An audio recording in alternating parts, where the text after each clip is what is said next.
Each student will attempt to pierce this material. This exercise assesses your understanding of force. Cadet Holt, your weapon is wood. Yes, it is. The Weapons and Force Application module at the Coalition Interspecies Military Academy was, by the standards of the curriculum, a straightforward practical assessment. The exercise brief was explicit. Each cadet would select, or be assigned, a standard implement from their home species' historical martial tradition. They would then demonstrate an understanding of force application principles by attempting to pierce a specimen of coalition-grade alloy paneling, the same material used in ship hull construction, with that implement. The exercise was not expected to produce successful penetration for most students. The point was the methodology, the angle of attack, the force distribution, and the understanding of why certain approaches worked better against certain materials. Success was defined as demonstrating correct principles, not as putting a hole in the panel. The alloy panel had, over the 17 years this exercise had been conducted, never actually been pierced. The highest performing student in Academy history had produced an indentation of 2.3 mm using a Velcro plasma-enhanced blade. The panel's material resistance rating was, as the equipment documentation noted, approximately 60 times the yield strength of the strongest alloy the Academy's equipment budget could have substituted.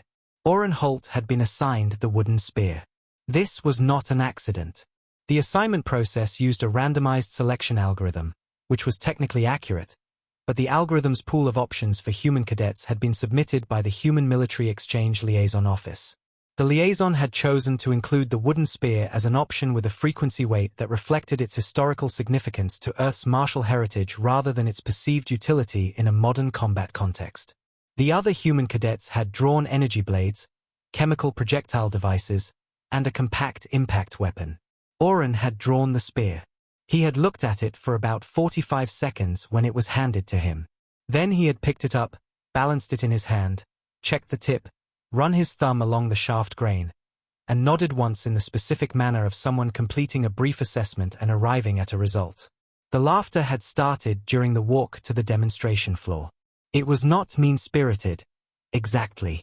The alien cadets were not cruel people individually, but they operated within a collective social framework where the gap between a hand-carved wooden implement and a coalition alloy panel was so enormous that finding it funny was essentially involuntary.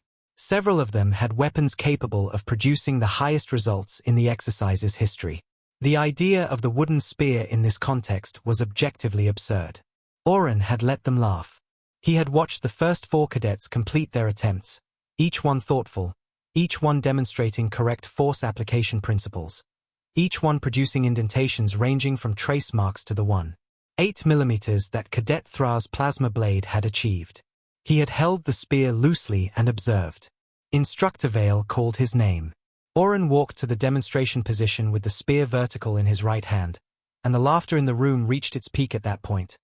The specific hilarity of someone with a stick approaching a task for which a stick was, by every available metric, completely inappropriate.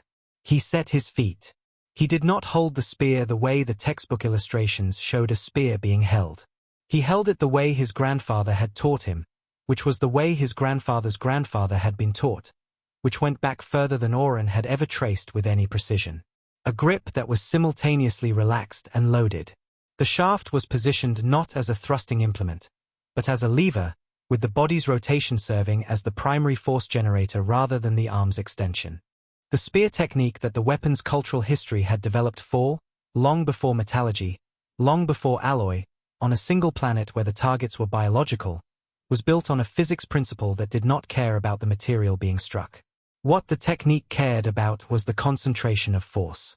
The tip of the spear, hand-carved and facete at angles that reflected the specific geological knowledge of the stone tool tradition it came from, with edges maintained using a whetstone Orrin had brought in his pack, was not a large surface area. It was a very small surface area sharpened to a geometry that distributed the force of impact across the minimum possible contact point. Orrin's body rotated through the throw. The spear hit the coalition alloy panel. The sound it produced was not the clang of a weapon striking resistant material and deflecting. It was a different sound. The specific note of a tip that had found the material's grain at the correct angle, and the force behind it had been sufficient to exceed the threshold between resistance and penetration. The tip went in 3.1 millimeters. The room went quiet so completely that the hum of the ceiling panels became audible. Instructor Vale crossed to the panel and looked at the penetration depth reading on the assessment instrument he held. He read it once. He adjusted the instrument's calibration and read it again. Then he looked at Oren. 3.1 millimeters, he said. Not dramatically, just the accurate statement of a measurement that had just become the highest in 17 years of this exercise. Oren walked to the panel and looked at the penetration point. He looked at his spear, which he had retrieved. The tip was intact. The shaft was unbroken. The wood had done what it had been shaped to do. The nearest alien cadet, the one who had been laughing loudest during the approach, was looking at the panel with an expression that was no longer laughter. It was the specific expression of someone whose understanding of a situation had just been revised and who was now in the process of working out what the revision meant. Force concentration, Vale said to the room now rather than to Oren specifically, because the room needed it more.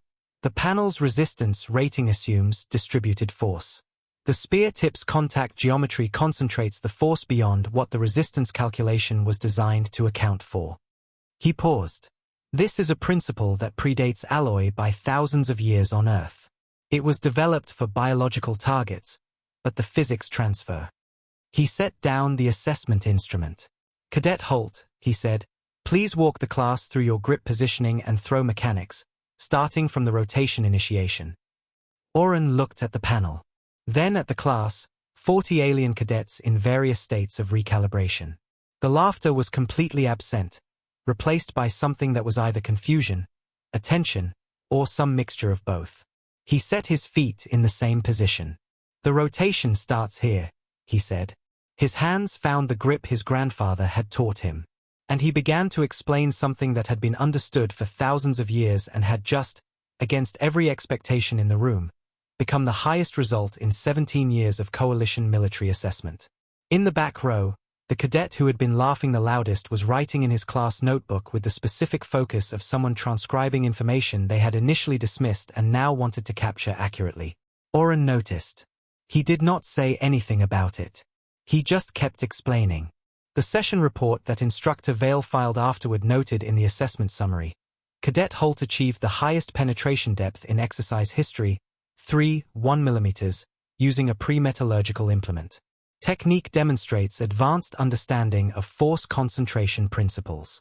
Recommend inclusion of Earth's historical weapon traditions in curriculum materials for the Force Application Module. Human martial heritage, as demonstrated, contains physics applications that remain relevant regardless of material advancement. The exercise was updated the following semester. The wooden spear was added to the standard equipment list.